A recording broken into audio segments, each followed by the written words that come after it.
Hey guys, welcome back to the Derick Legg Podcast, episode 127. It's going to be a short solo episode.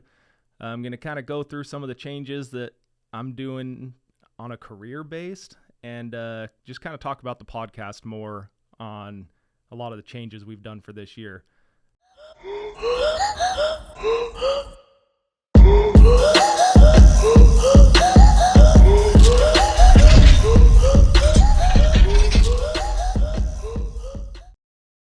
First thing I want to talk about, and I haven't mentioned it much, we've had them in the videos, but we've got the First Form energy drinks. The reason this is on purpose, we're having the First Form energy drinks here.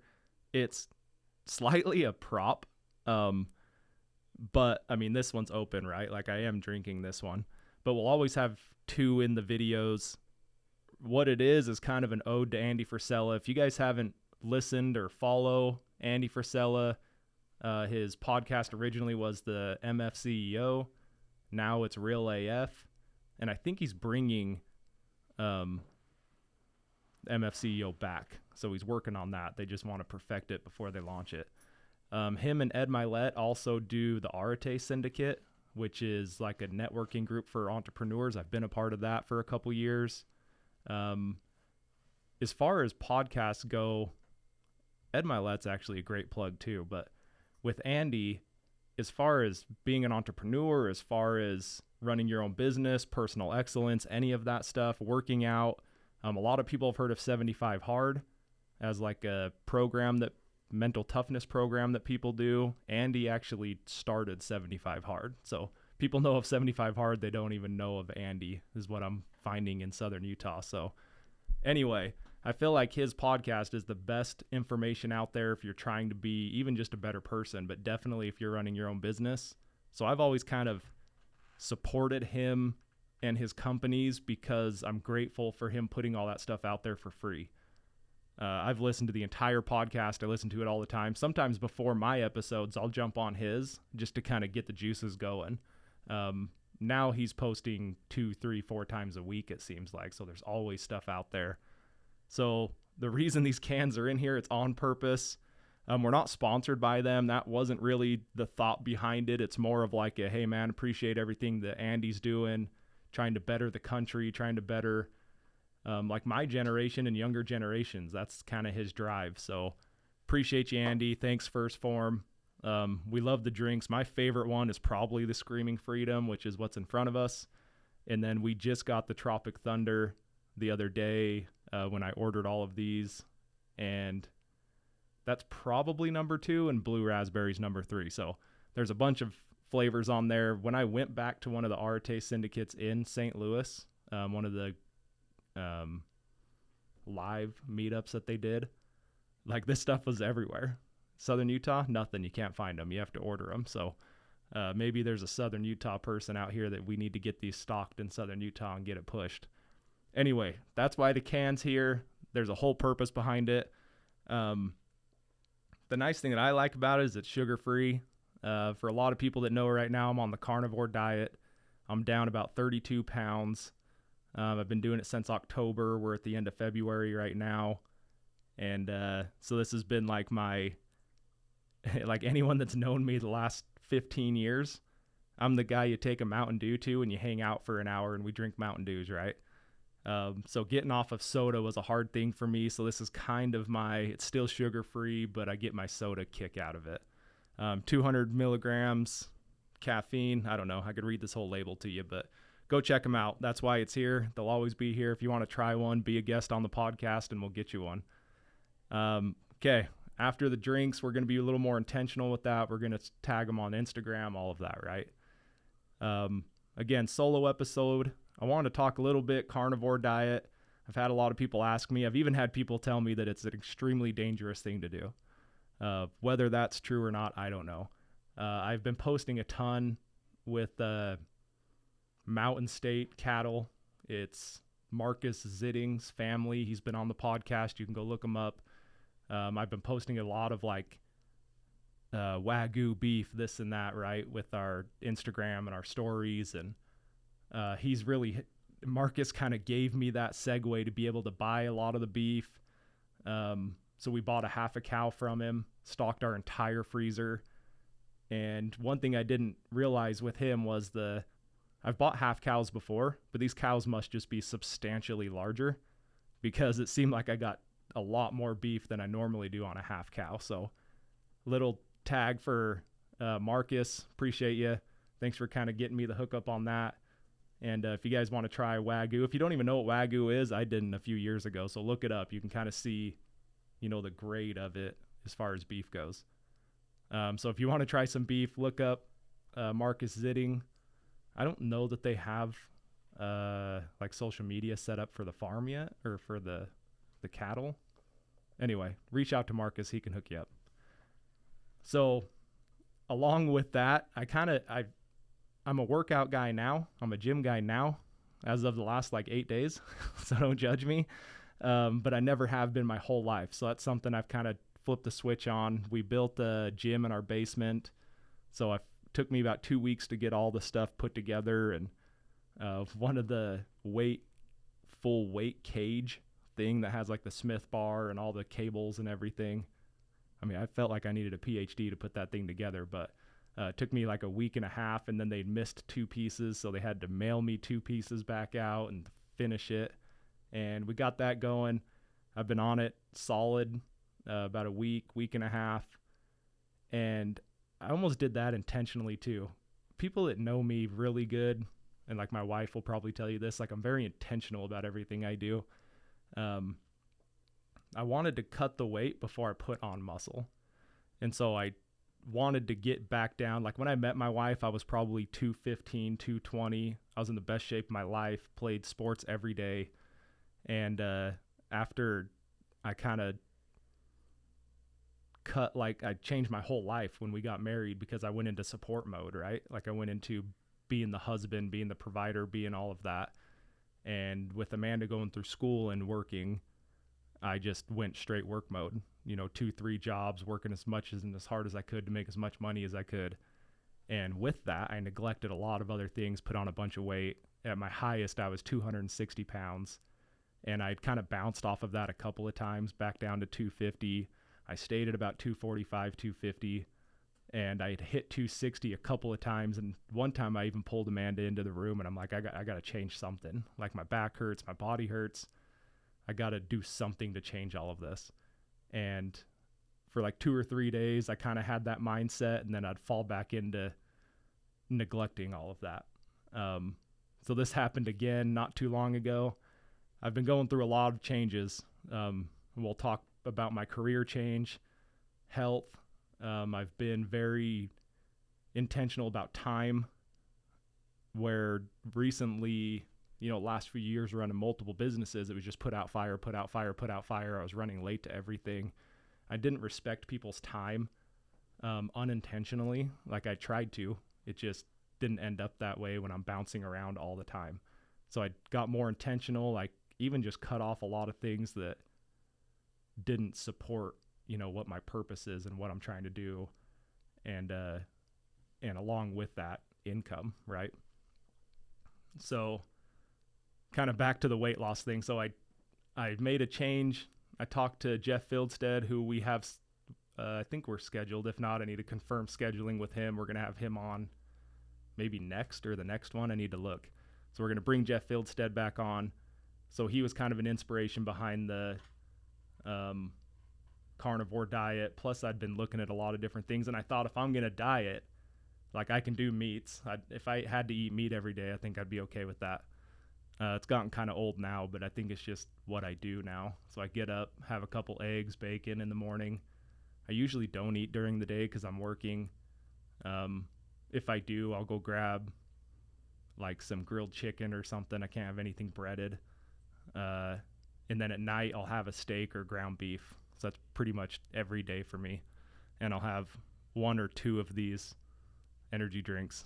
So we've got someone shadowing us today, and she's kind of smiling because I told her how much caffeine's in here, and she was like, "What?" So I didn't know 200 milligrams of caffeine was a lot. So it's I feel like that's a baby drink compared to what I'm used to drinking. Anyway, so I got down to, I've been straddling like 225, 223, kind of bouncing around in there. So I thought it's time to start trying to put some muscle on. So I've been working out now, and hopefully it's kind of cool because I have like a vlog of like every week of my life for the last 2 years. So I think that it's you could almost just go through and take clips and stack them. So I don't have to do like a progress photo every day. I have like a progress photo every week for 2 years. The other thing for people on video is I don't have a beard anymore.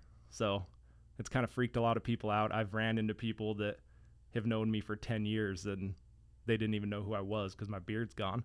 My beard was kind of my staple in the gun industry. When I was doing holsters, I was the holster guy with the beard. The big guy with the beard was how everyone knew me. And when I transitioned into the safe store, I took that with me, and I was the beard. Like I had a logo at one point that was me with a beard, like an outline of me with a beard. So I rocked that for a long time. I've had a beard for about 12 years. I had friends, so when I shaved my beard, I sent it to like my core group of friends. And I had one friend text me and said, "I don't think I've ever seen your chin before." So it was kind of shocking for a handful of people. My mom, my wife, which is funny because like my son, right? He's 3. I've always had a beard in the last 3 years, and he didn't even react. It wasn't even a thing for him. And so I was thinking he wouldn't know who I was. So the shaving the beard, where does that come from? So I'm making a career change right now. I've had Arif Halaby on the podcast before. He's a wealth manager, does a lot of stuff they do. He advises on a lot of things. And he came into the store one day and we kind of got talking and we just kind of kicked it off.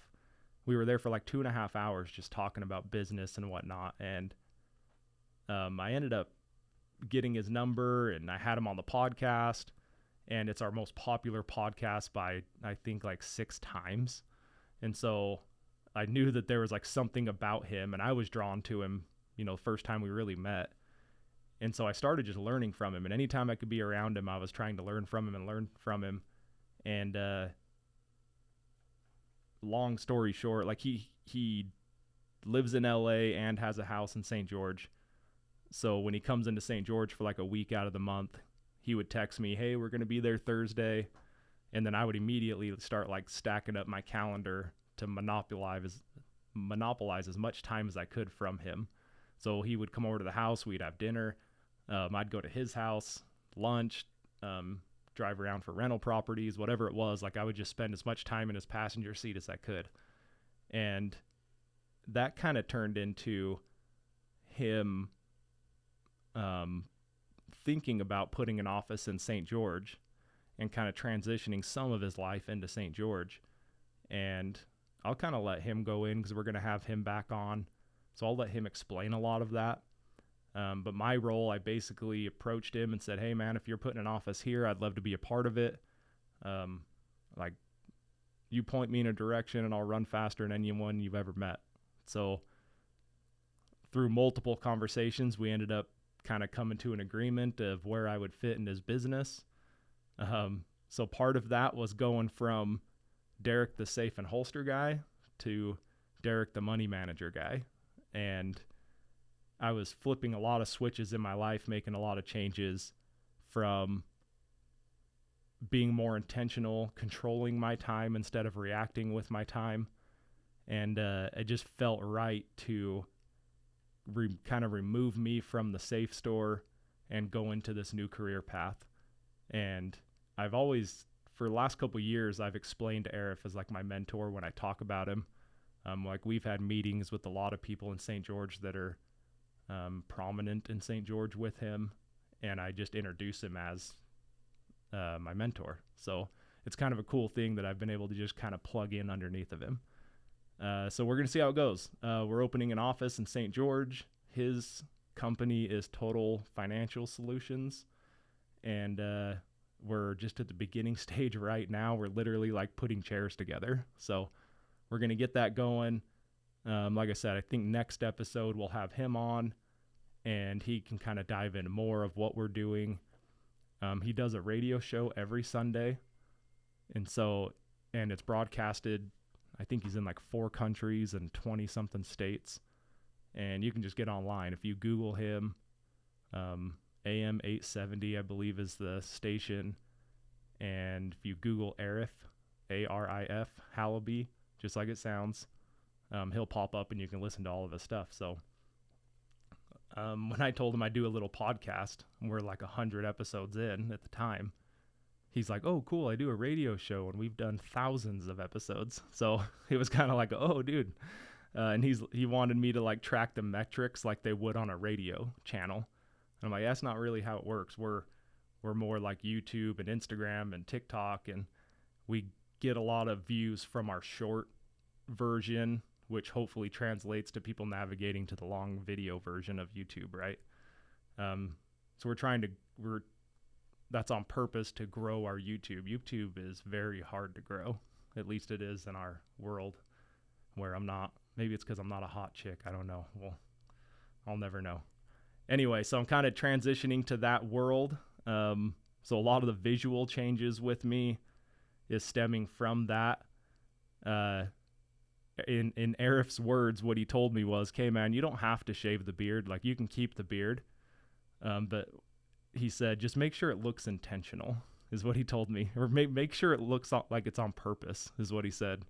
And so when I approached him to join the business, I knew that one day I'm probably going to have to shave my beard.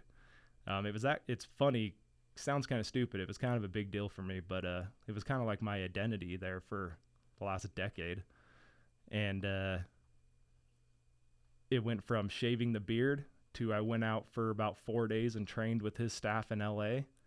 And I went from basketball shorts and a t-shirt with a beard to full suit, tie, no hat, right? He said I had to leave my hat in St. George, so I had no hat on. And there's people that don't even know I'm bald because I've worn a hat for the last 15 years. So yeah, just a lot of changes. That's kind of the reason I'm jumping on here today. Just want to explain a lot of the stuff we're doing. We're really trying to kick off a different direction of the podcast. Hopefully you guys can kind of tell we've only had a few episodes with Ty and in our new studio, but we're trying to be very intentional on what we're doing. Still trying to bring a ton of value. The whole point of the podcast was bring people on, and I kind of just guide through their story, right? And we talk about it's really for them. It's their episode. It's their pedestal. And people have reacted to it in a lot more positive way than I thought they ever would. Like, I knew there would be a little niche for that. But I mean, I get messages every week where I'm talking back and forth to complete strangers about what we're doing. So it's been a cool experience for me. I've been a relationship guy for a long time, or I felt like I have. I definitely have more and more now that the podcast is going. And I think we'll just kind of wrap it up right there. So I think next episode we have Arif coming on. We're going to talk about more of what we're doing in St. George. We're going to talk about the office, maybe not even so much the stuff we can provide on a business standpoint, but just more of his background and who he is. And I mean, to do anything money market, managing money, you've got to trust. The trust has to be there, because who's going to bring over $1 million of a retirement account if you don't trust the guy, right? So we're going to bring him on. We're just going to talk more about his background, who he is, what he brings to the table, and I believe he can help St. George in an extremely positive way, and I'm happy that I get to be a part of it. So that's episode 127, guys. Real short episode, just kind of doing a check-in. We'll probably do some more of these along the way, and it's good for me because I'm not great at monologuing. I don't love it, but it's the whole point of the podcast was getting out of my comfort zone, and I've done that, and doing episodes don't bother me anymore, but it's more about a guest, not about me. So check in with Derick, episode 127, and we'll see you guys next week.